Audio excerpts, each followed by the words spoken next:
Yes. Great. Hi, everybody. Welcome to a very special edition of Ending the Silence, the school presentation that we at NAMI Westside LA have been delivering for the last 3 years to schools, middle and high schools in our area. And over the last year have given almost 200 virtual presentations. We're recording this one today because we've been asked to, and we are missing a very special ingredient, which is you, the audience, because we like these presentations to be, really, we want them to be feel more like conversations than presentations, but today we don't have you. So what we're going to be giving is kind of an overview of the presentation. And I'm here with two fabulous co-presenters, Priscilla Molina and Janice Cho. And I'm the lead presenter, Tim Davis, also the program director for NAMI Westside Los Angeles, and really happy to be doing this video today because this has been such a special experience for me personally. And actually, I should also mention that we're not here as mental health professionals, as psychiatrists or counselors.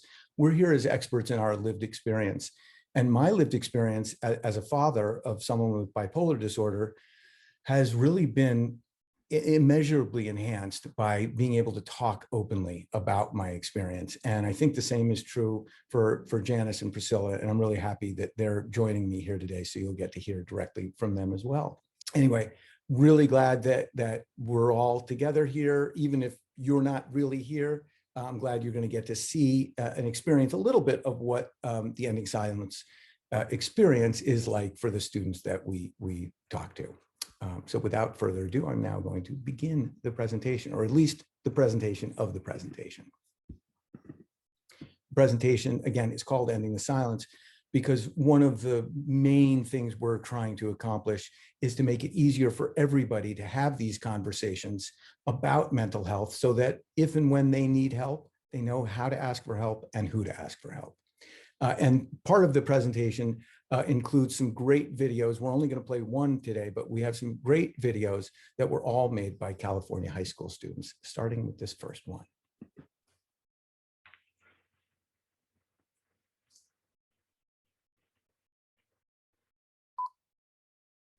I feel insecure around people. I want to eat, but I won't. I'm trying to fill this emptiness inside. I need to make everything perfect. I feel so alone. Because I never reached out, people ignored me.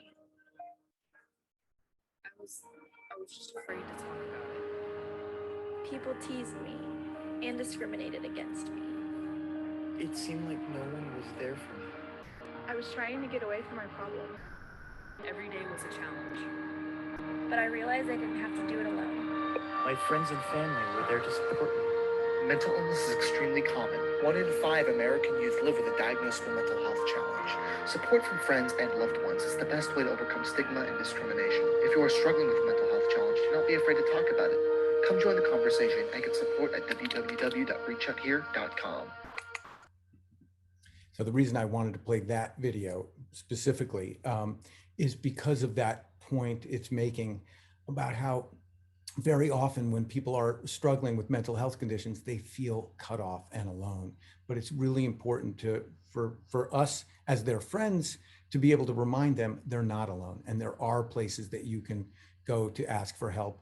And when we come to a school, whether it's Venice or Malibu, we always make sure we check in with the teacher before the presentation so we know how to talk to the kids about the resources, the specific resources they have at their individual schools. Now, we also like to point out what mental health conditions are and what they are not. And what they are is just medical conditions, and as common and treatable as a lot of physical health conditions. My daughter has a really serious nut allergy, which is a physical health condition, which she has learned to manage and live with, just as my son has learned to live and manage with his bipolar disorder. The only difference between the two that I've noticed is that bipolar disorder, like a lot of mental health conditions, comes with a lot of guilt and shame, which is completely unnecessary. And it's taken me a long time to realize it's not my fault and it's not my son's fault that he experienced a mental health condition, and it's nothing to be ashamed of. And the most important bullet point on this slide is that having a mental health condition does not have to stop you from achieving all your goals. And our fabulous co-presenters today are shining examples of that. And I can't wait for you to hear directly from them. Now, another point that we like to make is how common mental health conditions are. And not only are they common, but the more troubling statistic here is this middle statistic on the slide. It's way too common for them to go untreated. Over 50% of people with mental health conditions today aren't getting help. And the number one reason why is stigma.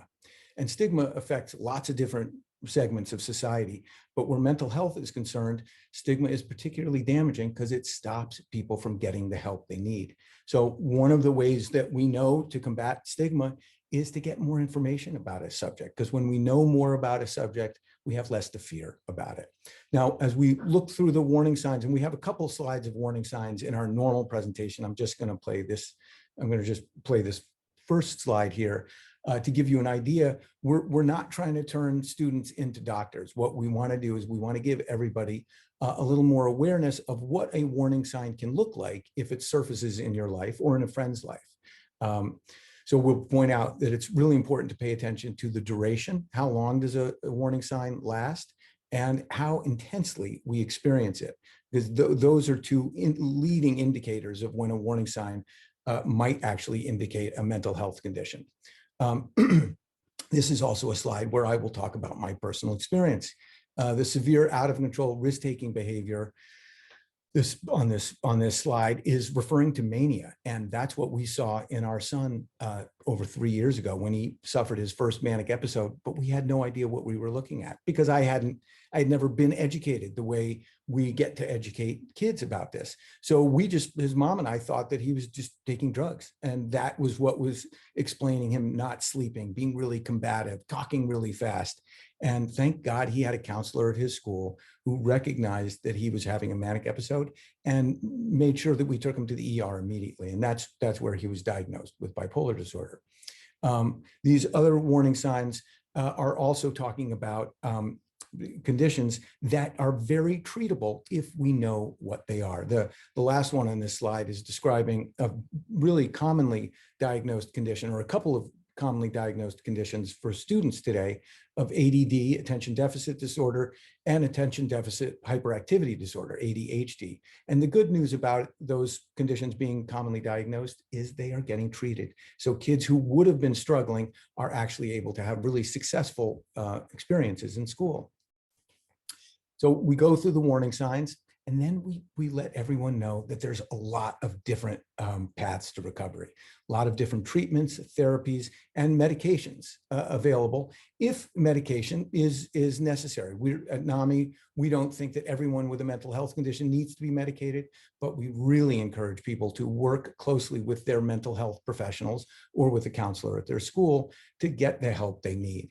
And like it says on this slide, the sooner they get help, the better chance there is of making a recovery. And this is always sort of my favorite slide in my part of the presentation, because this is where, first of all, I get to talk about my positive coping strategies. These are the things that we do that kind of lift our spirits, make us feel better, that we can kind of prescribe to ourselves, that we don't need a doctor's prescription for. And I like talking about, playing music with my friends or going for bike rides. But what I like even more than talking about my own positive coping strategies is hearing kids and seeing kids light up when they talk about theirs. And positive coping strategies, again, this is not something that only for people who have diagnoses. This is for us all. And so it's really a great way to get kids engaged and having a good time sharing about the things that they know they can do to make themselves feel better. And then I kind of end with this slide, which gives, again, an overview of everything that I'll have covered. And again, it's just really important to remember mental health conditions are just medical conditions. And so they're not anyone's fault. They're nothing to be ashamed of. And now that, we hope people have a better idea of what the warning signs are, they are able to better take care of themselves or a friend if that warning sign surfaces. So again, and again, we also like to remind kids that they really do have the power to end the silence. And what that means is they have the power to have these conversations, to talk openly and honestly about their struggles and their challenges, because that influences other kids and other students to be able to do the same, which eventually means there's going to be a lot fewer than 50% of people getting help for mental health conditions when they need it. And helping me with this part of the presentation are my two fabulous co-presenters. And first, we're going to hear now from Priscilla Molina. So Priscilla, take it away. Thank you so much, Tim, for that part and summary of your presentation.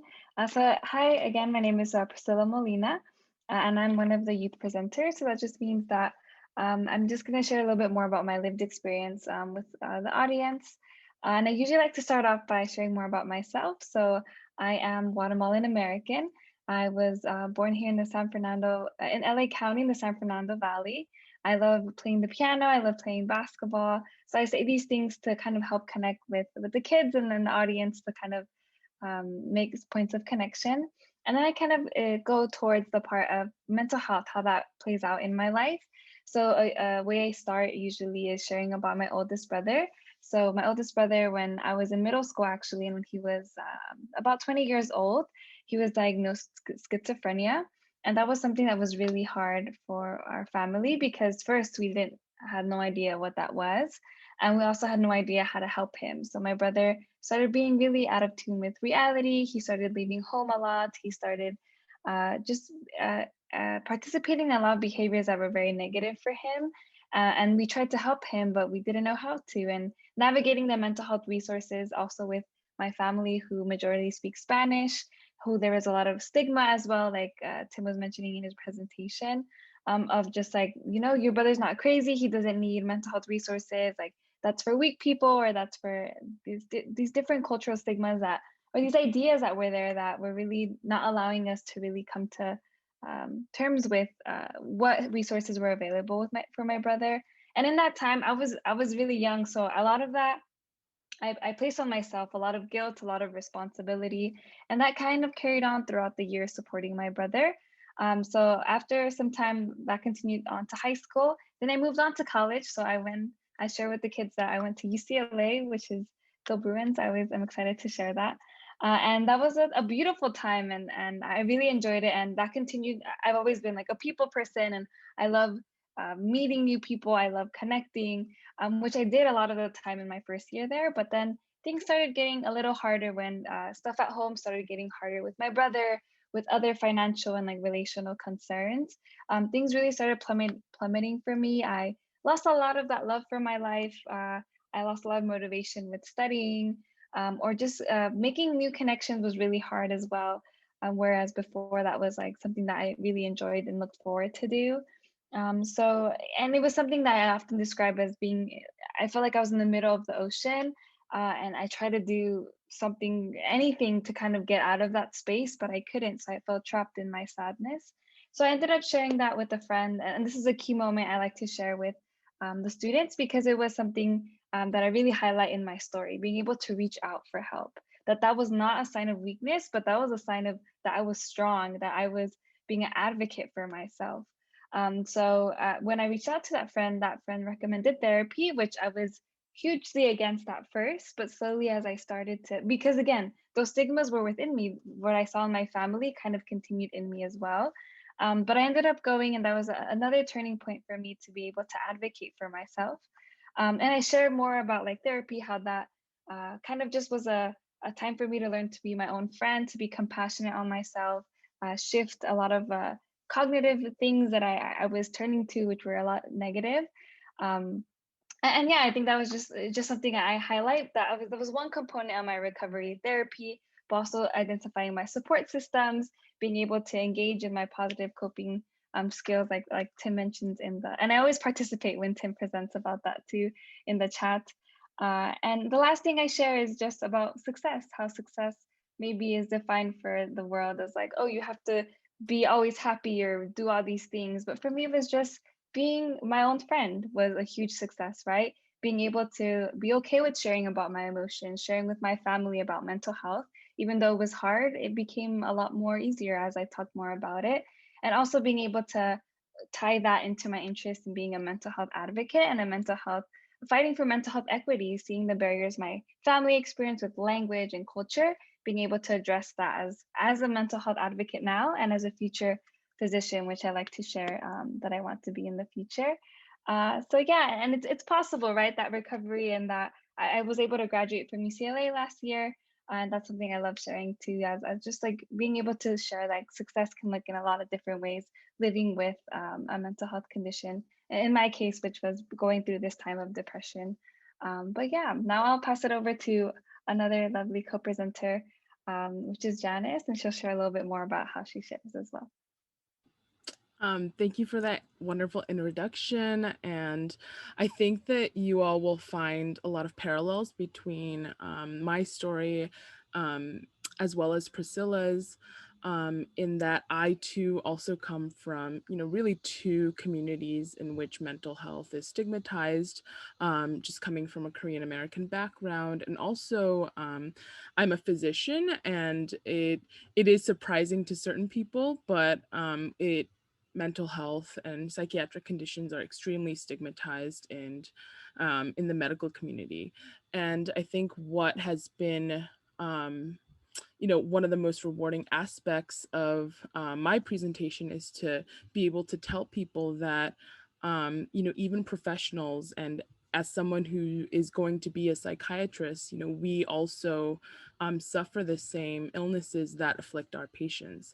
And I like to kind of start off by talking about my family background. I come from a kind of first generation Korean family who has dealt with mental illness or mental health conditions, as Tim likes us to say, in my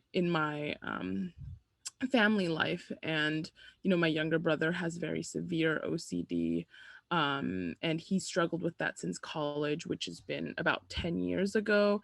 And my family didn't believe in certain treatment modalities like medication and therapy. And I think seeing that kind of unravel and just how detrimental that has been to my family. For me, my mental health condition has been depression, and that kind of manifested in the first year after medical school, when I started actually working at UCLA as a surgery resident. And I think it was such a difficult time, especially because I didn't really know what was happening to me. These were conditions that, depression was something that I learned about in medical school, and we see quite often. It afflicts 1 in 4 Americans, 1 in 5 teenagers, and to have it happen to me, I didn't really know what was going on. I wasn't eating, I wasn't sleeping, I was persistently anxious. And it was very clear to my colleagues that I needed help. And luckily, I was in an environment in which people are trained to kind of detect these things. So I got the help that I needed in the form of intensive therapy and medications. But I think something that I remember throughout my recovery was the stigma that I faced from my family. And I think that brought back a lot of fear and negative emotions, especially remembering what happened with my brother. And I think, I share with students how, for me, as much as my parents weren't supportive, I had some incredible friends that were. And I think that's an opportunity for students to realize that even if they might not have a great support system at home, they will have that in their friends or their counselors, whoever. And so I think that allows the opportunity for students to kind of establish a kind of alliance with their counselors or even the teacher who is hosting our presentation. And for me, now I'm really happy with where I am. I think I spent like a year and a half in recovery, and now I'm pursuing a residency in psychiatry, and I'll be starting that at UCLA. And I promise we don't have just like some sort of UCLA only preference, but I feel very lucky to be able to pursue a career in which I can combine a true vocation, like it's just mental health advocacy, and treating patients with mental health conditions are a passion of mine. And one of the most memorable moments was actually bringing the Ending the Silence presentation to my own high school, Immaculate Heart High School. And there was a moment that I remember in which a student who was Asian American herself really shared with her struggles. And I thought that that ability to be so vulnerable in front of a group of 80 plus students was an incredible moment for me. Oh. So yeah. No, thank you, Thank Jan. you. You kind of beat me to the punch there, because I did want to end today by asking Priscilla and Janice about their favorite moments. I loved how you weave that in. And I also, yes, I just love the two of you. I didn't recognize all the overlaps that you guys had when I asked you both to join me in doing this video, but really cool to see that. And really just so cool to see how you both show up for yourselves. As Priscilla, as you like to say, you're compassionate to yourself. And that's so cool for the kids to see. Is like, because we have a handout that we distribute called How to Help a Friend. But we're also teaching kids how to be good friends to themselves. And I think that the little moment you just pointed out, Janice, really demonstrated that. Priscilla, would you like to share? Because we're getting close to the end here, but I wondered if you'd like to share one of your favorite memories from giving an Ending the Silence presentation. Yeah, I think every time is really beautiful, but I remember one time there was, and you can tell, and I really hope that you who are watching is one of these people, these teachers who just really was grateful that we were there, and like, and really advocated even outside of the classroom, or even outside of like us and our presentation about mental health and integrating it. And so there was one teacher who was really good at that. And then at the end of the presentation, some kids had shared it and direct. I love when the kids direct message me and they're like, "Thank you so much for sharing your story." There was one kid who shared in Spanish, like "se te entiende," which means like I understand you, like understand like where you're coming from, and stuff like that. And one teacher shared specifically that she's like, students who look like you were private messaging me and telling me like, "Wow, I thought I was alone and feeling like this." But like that girl like was telling us that like she felt that way too. And I was just like, wow. And I remember I teared up because I was like, wow, like that's really powerful. Because I wish I, as a middle schooler, high schooler, had someone come in who looked like me, who was sharing with me about these things. So I'm really glad I'm really blessed to have the opportunity to do that as well. So that's one of my favorite moments. I remember that moment, Priscilla. It was really cool to witness that.